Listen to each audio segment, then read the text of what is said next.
دوستو، آج ہم خداوند کے زندگی بخش کلام میں سے پڑھیں گے آموس کی کتاب، اس کا 8واں باب 1 آیت سے لے کر 14 آیت تک۔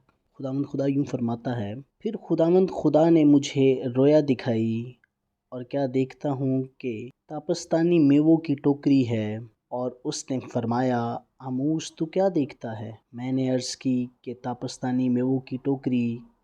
تب خداوند نے مجھے فرمایا کہ میری قوم اسرائیل کا وقت آ پہنچا ہے، اب میں اس سے درگزر نہ کروں گا، اور اس وقت مقدس کے نغمے نوحہ ہو جائیں گے۔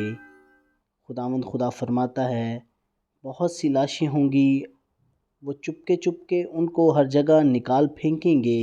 تم جو چاہتے ہو کہ محتاجوں کو نگل جاؤ اور مسکینوں کو ملک سے نیست کرو، اور عفیہ کو چھوٹا اور مسکال کو بڑا بناتے، اور فریب کے ترازک سے دغا بازی کرتے اور کہتے ہو کہ نئے چاند کا دن کب گزرے گا، تاکہ ہم غلہ بیچیں، اور سبت کا دن کب ختم ہوگا کہ گیہوں کے کھیتے کھولیں، تاکہ مسکین کو روپیہ سے اور محتاج کو ایک جوڑی جوتے سے خریدیں، اور گیہوں کی پھٹکن بیچے۔ یہ بات سنو، خداوند نے یعقوب کی ہمشت کی قسم کھا کر فرمایا ہے، میں ان کے کاموں میں سے ایک کو بھی ہرگز نہ بھولوں گا۔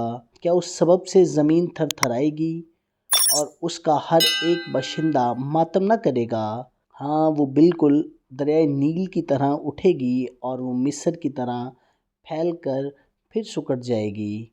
اور خداوند خدا فرماتا ہے، اس روز آفتاب دوپہر ہی کو غروب ہو جائے گا، اور میں روز روشن ہی میں زمین کو تاریک کروں گا۔ تمہاری عیدوں کو ماتم سے اور تمہارے نغموں کو نوحوں سے بدل دوں گا، اور ہر ایک کی کمر پر ٹاٹ بندھواؤں گا، اور ہر ایک کے سر پر چند لاپن بھیجوں گا، اور ایسا ماتم برپا کروں گا جیسا اکلوتے بیٹے پر ہوتا ہے، اور اس کا انجام روز تلخ سا ہوگا۔ خداوند خدا فرماتا ہے، دیکھو وہ دن آتے ہیں کہ میں اس ملک میں قحط ڈالوں گا، نہ پانی کی پیاس اور نہ روٹی کا قحط، بلکہ خداوند کا کلام سننے کا۔ تب لوگ سمندر سے سمندر تک، ایک شمال سے مشرق تک بھٹکتے پھریں گے، اور خداوند کے کلام کی تلاش میں ادھر ادھر ڈھونڈیں گے، لیکن کہیں نہ پائیں گے۔